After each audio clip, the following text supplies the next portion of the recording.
In July of 1975, the film Jaws would take the world by storm. Directed by Steven Spielberg, the film, based on the book by Peter Benchley, had managed to amass an estimated $123.1 million in its initial release, all on a budget of only $9 million. As you can expect, with the success came imitators, ranging from films about killer whales to killer grizzlies to killer gators. And yet, one of the most unusual films to arise from the fallout of Jaws' success would come from Japan. The Japanese entertainment company known as Toho wanted to have a film that was similar to Jaws, and as such asked a director by the name of Nobuhiko Obayashi if he was interested in making it. So, with the help of his young daughter Chigumi, Nobuhiko would go on to create a film that had almost nothing at all to do with Jaws, but everything to do with something much more terrifying. Love. Love and a haunted house that eats people.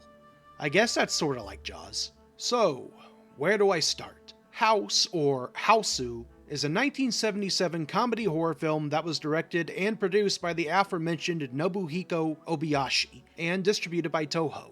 The film released July 30th, 1977 in Japan to few reviews, although most professional critics were pretty negative on it.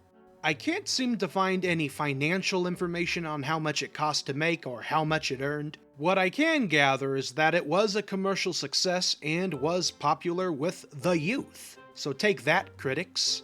Unless those critics are me, because I'm always right. As a youngster myself, 27 is still young, right? I find myself enamored with this film. It doesn't have much of anything that stands out in terms of technical achievements, and a lot of the acting is just fun, nothing mind-blowing, just fun. But the way the effects are used and how the comedy and horror elements blend are what the film really excels at, and I can't wait to discuss it. First, let's talk a little bit about the story. The film is about a young girl named Gorgeous, who is played by Kimiko Ikegami, who, after finding out that her father is getting remarried after her mother died 8 years ago, leaves to visit her aunt, played by Yoko Minamida, with her 6 friends during summer vacation.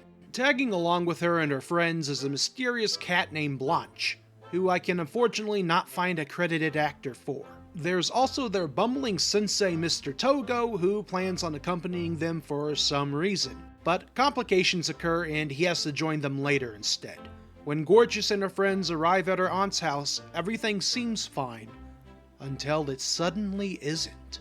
Ooh. Basically, the story is about a girl and her friends getting trapped in a haunted house. While there is a plot point involving Gorgeous's dad getting remarried, it really doesn't do much for the film besides giving our protagonist motivation to go to her aunt's house. So don't expect any sort of drama stuff to get in the way of interesting things. A group of young folks travel to a creepy house for a fun summer, and are instead terrorized by all sorts of crazy ghostly things. It's a straightforward plot in that aspect. There aren't many twists and turns, and don't expect your head to hurt too much on a conceptual level.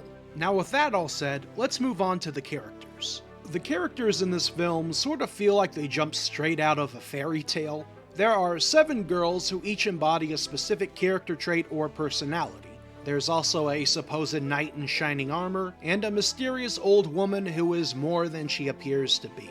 So to start, let's talk about our septet, shall we? Never thought I'd use that word in any sort of sentence ever. First, there's Melody, who likes music. Next, there's Fantasy. She always daydreams about romance and has a huge crush on Mr. Togo. Then we have Prof, or Professor. She's obviously the smart one because she wears glasses and reads books. Sweet is up next. She's basically just the really nice friend of the group. And of course, every adventuring party needs the fighter. Kung Fu is her name, and obviously she's really good at kicking things. She was my personal favorite character. Every time she shows up on screen, you know some hijinks are about to happen. Oh, and then there's Mac. She's the character that likes to eat a lot, which confuses me because I'm not sure what her name is supposed to reference. At first I thought maybe it was because of mac and cheese, because it might be a food she might like to eat, or maybe named after a Mack truck since she's allegedly big. The guy that looks like a Mack truck. Shut your mouth. Although she doesn't really seem that fat to me, but what do I know, I recreationally drink Baja Blast. Finally, there's the girl we're first introduced to, Gorgeous, and she's the pretty one of the group, who's also incredibly rich because her father in the film is a music composer who just came back from Italy. As you can see, there isn't much depth to the girls, but they are entertaining. An interesting fact was that most of the cast were not widely known actors. The majority were people that the director had met while filming commercials before he had even began work on the film itself. Moving on, I would describe their performances as enthusiastic. Obviously, their reactions can be a bit over the top. With the way the film was made, I do see that as being okay. It's said that Obayashi had some difficulties directing inexperienced actresses, and at times that can be evident with how some awkwardly take up space while not actively performing. However, that's a very small nitpick on my part, as you get so caught up in the film's pace that you barely notice it.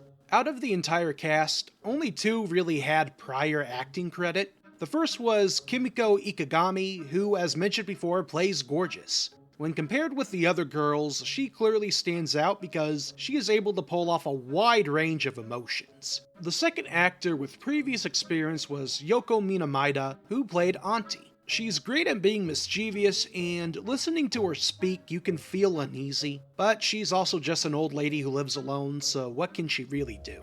Finally, there's a special mention of Mr. Togo, who is played by Kiyohiko Ozaki. His character is aloof and bumbling, and is also just a joy in general to watch. For a film built on comedic moments, he felt the most like he flew out of a straight-up comedy. I'd also like to say that everyone in the film looked like they were having fun as well. I know I've mentioned this before in another review, but one of the things I look for in a movie is if the actors themselves are enjoying it. According to behind-the-scenes info, folks certainly did. Apparently the director was privy to skipping around the set and playing games with the actors. The way I see it, it doesn't matter if the acting quality isn't always perfect.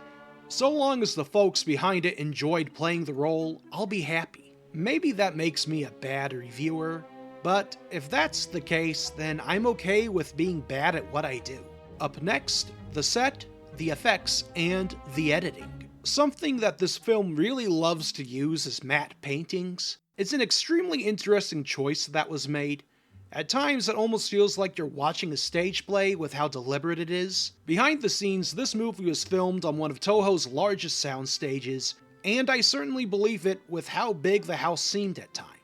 It makes me wonder if it was just cheaper to build a set and paint backgrounds as opposed to specifically shooting on site at a real location? Maybe it was because a soundstage could allow for more freedom with special effects?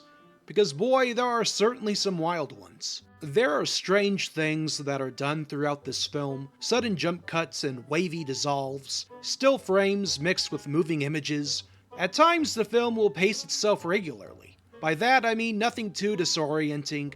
A scene plays out like a scene should. Other times, a generous helping of fast-paced footage will be used that can confuse the viewer with just how sudden it occurs and then leaves. Then there are strong, slow-motion camera effects that last just a bit too long for our comfort. I know I felt a bit nauseous a couple of times when it happened. So just be aware, the way that some things are filmed may be off-putting, especially if you aren't expecting it, which is most of the film. Now, Obayashi did state that the effects were purposefully made to look unrealistic. He really wanted them to seem as if a child imagined them, and I can see that. But I want to note that just because an effect was intentional, it doesn't mean that it always turned out looking that good. Obayashi did say that not every effect turned out as envisioned, but with the over 2 months of shooting that it took to make the film, you'd think that maybe they'd go back and redo some scenes? With that said, some things will make you laugh, as there are a lot of weird gags that come up out of nowhere, like talking watermelons. And then you get more unsettling images that'll stick in your mind for a bit. But you know what else will stick in your mind? The score. The soundtrack was composed by Issei Kobayashi and Miki Yoshino. The music at times can be very serene, even sombering with piano notes that play.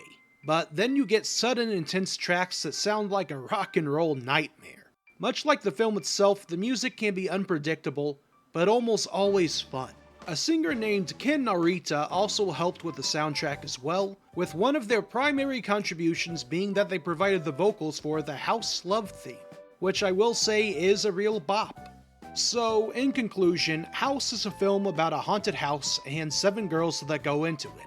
It's basically a film that's gonna be really fun for you if you like surrealist art or over-the-top hijinks. You probably won't enjoy it as much if you're expecting a very cohesive narrative with interweaving plot threads and complex, multi-layered characters. Just go for the vibes, man. Also, be sure to watch it with a friend if you can. In fact, I say watch it twice.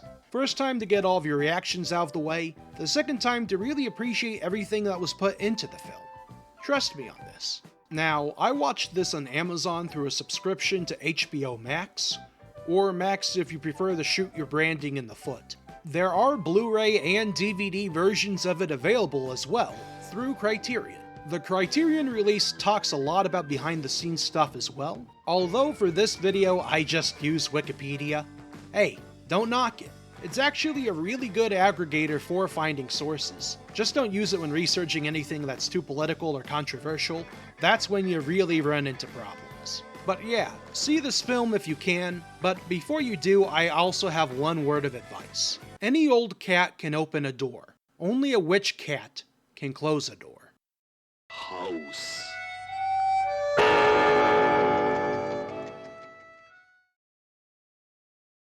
Howdy folks, I'd just like to quickly say thank you to everyone who has subscribed so far to the channel. I've recently reached 35 subscribers, which is 35 more than I thought I'd ever get. Plus, my Five Nights at Freddy's film review just hit 2.4 thousand views. Again, that's something that I never thought I'd see. It really does mean a lot to me to know that I've reached so many folks so far. I'm just a guy who makes silly little reviews, so it's really humbling to see that folks are interested in them. If you are new and would like to see more videos, please like, comment, and subscribe. It really does help me out. I think my next video is actually going to be a video game review. I haven't done many of those, and I've been itching to have an excuse to drink some game fuel. Hopefully, it'll be ready soon. With all that said, thank you all so much for watching. I hope you all have a wonderful day.